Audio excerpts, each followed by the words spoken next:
Blizzard hates minions. Mid-season update coming with some interesting changes to our beloved Necromancer. And the first big thing is every single sacrifice got buffed. That's good news for all the non-minion players. First, the critical strike chance for getting rid of your warriors goes from 5 to 10%. That's insignificant, but actually does work for the Bone Spirit build. The resistance to all elements being buffed up, cool. All of this is nice for the Blight build, especially shadow damage increased from 15 to 20%. So the Blight build that's already very strong gets another 5% boost. But this is not a simple 5% boost, because there's one aspect being buffed that was formerly useless. And that is the sacrificial aspect, which currently buffs our sacrifice bonuses by 25%. That one gets doubled to 50%. Now don't worry, we also have buffs to the minion Necromancer, but let's go on with this. Shadow Mages now sacrifice for 20 essence and increase the essence generation by another 20%. That is so goddamn good for actual Bone Spirit Necromancer, who's already hitting for billions of damage, now easier than ever. Cult Mage is now 20% vulnerable instead of 15, but the interesting part is the Overpower damage goes back to 30%. And if we're doing the math with both sacrifice bonuses active, that's 30% times 60% times 50% with the sacrificial aspect. So that 30% bonus to our overpower damage could also be a 72% multiplicative boost, considering that you already have 2,500 overpower damage plus big 72%. Boom. Really cool. The Golem attack speed and life being buffed by another 5%, and the critical strike damage actually going higher as well. And yes, that critical strike damage is influenced by the sacrificial aspect too. So instead of 35%, we're adding another 17% on top of that. The more interesting part for every single build though is Blood Begets finally worth it? The Blood Begets board is now getting buffed from 15 to 30%. And Blood Begets says, Blood Orbs grant 5% increased damage up to 15% for 5 seconds. That is now 30%.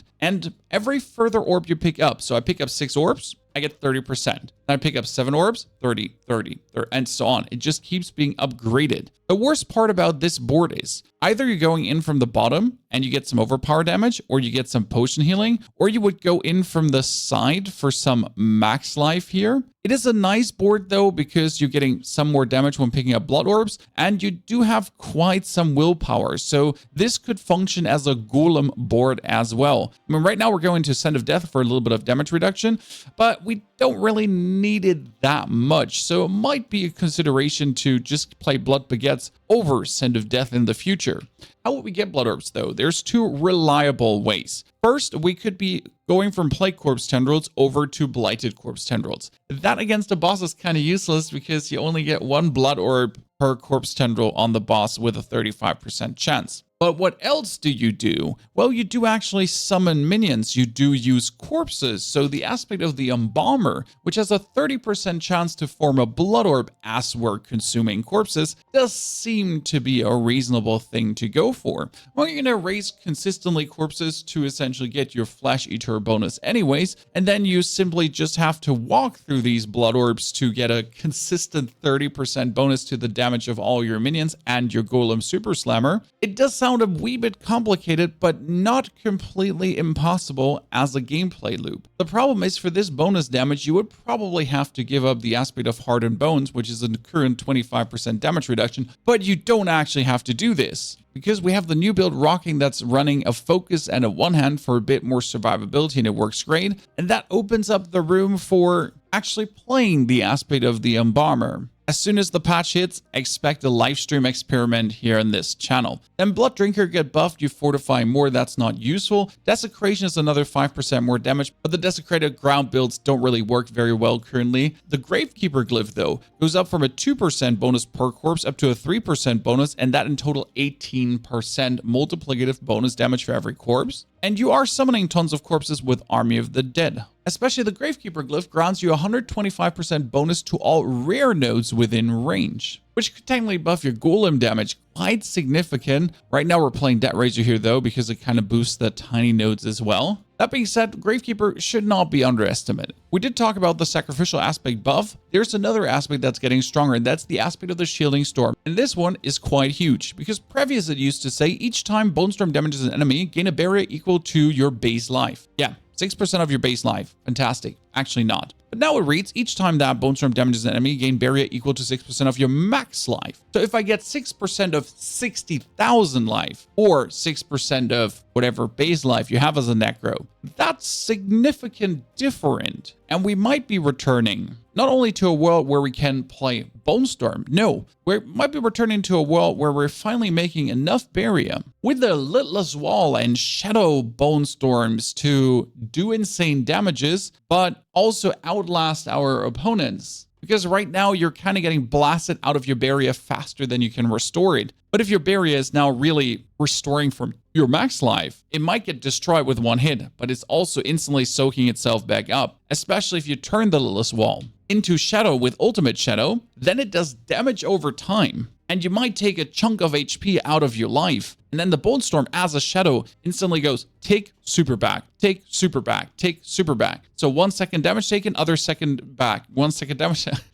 Might be finally an option to be completely undying again as a Necromancer. Those are the main changes, but there's another big thing coming, and that is to Paragon boards in general. Stat requirements for non-main stats reduced from 90 to 60 per Paragon board. Now, you might not know this, but this one, for example, takes 160 dex, and then the next board is going to be taking already 270 dex, and the next board is going to be taking 300, and so on. So the stat requirements get bigger and bigger the more you daisy chain things in a row, where you then later need 880 int, which is easy, obviously, because we're intelligence main. But for example, getting a 630 willpower or a 620 dexterity ain't happening. Even hitting the 450 dex and the 440 willpower here was quite complicated at times. That changes now. We don't need a 440 anymore. This one is going down 30 per Paragon board. So we go 1, 2, 3. That means a 90 less stat requirement for this. Ergo, I can, instead of going over all the dexterity nodes, for example, this dex could be an intelligence. Net total, if we're instead of needing 450 dex, I can transform that into a 90 more int. I'll inevitably have more all damage and more elemental resistance, and I can leave out again more elemental resistance from the Paragon board to truly just focus on damage, making everything better. Same goes for the willpower nodes. Just forget all about all the willpower nodes. Instead of 450, I'll need like 360 or even 320. And kick all the willpower and just straight up focus on in everywhere. And there's quite some ways where you just simply go, that's a willpower node, int. That's a dex node, int. So much better, so much stronger, which doesn't actually use many rare nodes. But the Shadow and Blood builds, they do use way more rare nodes, and there it weighs even harder. Now, I already have a first version of the Golem Necromancer together with a Blood Begets board for you that you can straight up start as the patch hits. And we're talking about the version that is way more tanky, maybe a wee less damage, but with Blood Begets now working. The amulet is getting hardened bones, that you're actually getting 38% damage reduction instead of 25.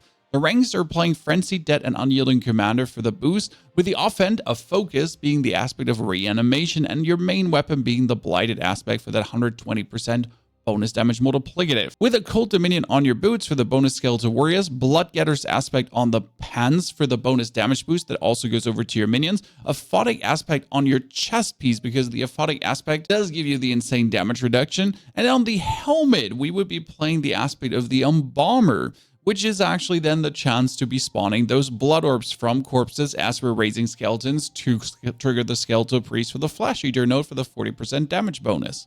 Right now, I have the aspect of the elements still on my gloves. That one can actually be wiped out if you feel like it. Put the Blighted aspect on a two-handed weapon and reanimation just back on your gloves to be actually able to play a two-handed weapon for maximum damage and maximum damage multiplier. Alternative aspect of elements can also be intercom as you're standing still, that you're getting the 30% damage bonus. And well, you're mostly going to be standing still as a Necro in the end game and just dash a little bit to avoid some of the boss echoes, especially as the frequency got nerfed. Might be easier to actually stand still for longer. Now for the Paragon board, we had to do some significant changes. We're still trying to get as much max life as possible. We start with the Amplify glyph to essentially boost our little bit of armor to make it easier to armor up. And we're going with a Corporal glyph to boost our elemental resistance together with a Flesh Eater, which brings us then over to the Essence glyph in the Bone Graft board. And here we're activating Tenacity for even more max life. with the Golem board, and we're going to be taking everything, more or less, every point of Golem damage we can with the Debt Raiser glyph to boost our Golem damage here, and there to the maximum, and that's so good about the Debt Raiser glyph. Plus, then upwards into the Bloodbath board, and there we're just taking the Healing Received together with a Control glyph for the 20% bonus multiplier against crowd control enemies. In the Collator board, and the Collator is now hosting the Golem. Yes, the Golem here for the willpower, as you can just go really easy through taking some willpower. And lastly, we activate not another glyph, which is a bit of a bummer, but we can go in here. We might even go for this area, actually. So that was just with a glyph considering. That gives us 3 wiggle points. We get 4% max life. We get the Blood Begets. We could go for another 2% max life. And I think all in all, we could squeeze out another 2 and 2% max life. Should actually make us the highest HP ever. We're only going to be losing the damage reduction from the Scent of Death board, but we're going to get a 30% bonus damage. We'll put this to a test as soon as the patch is live, but that's the idea behind it. If you actually want to see that Golem Necro in action, there's a video that kind of explains the whole concept of using a one-hand and an offhand weapon. Again, there's good ample reason to give this a try, but also don't worry, you could just remove the aspect of intercom or elements and then just still play your two-handed weapons as you wish to. But don't underestimate that this could be something good.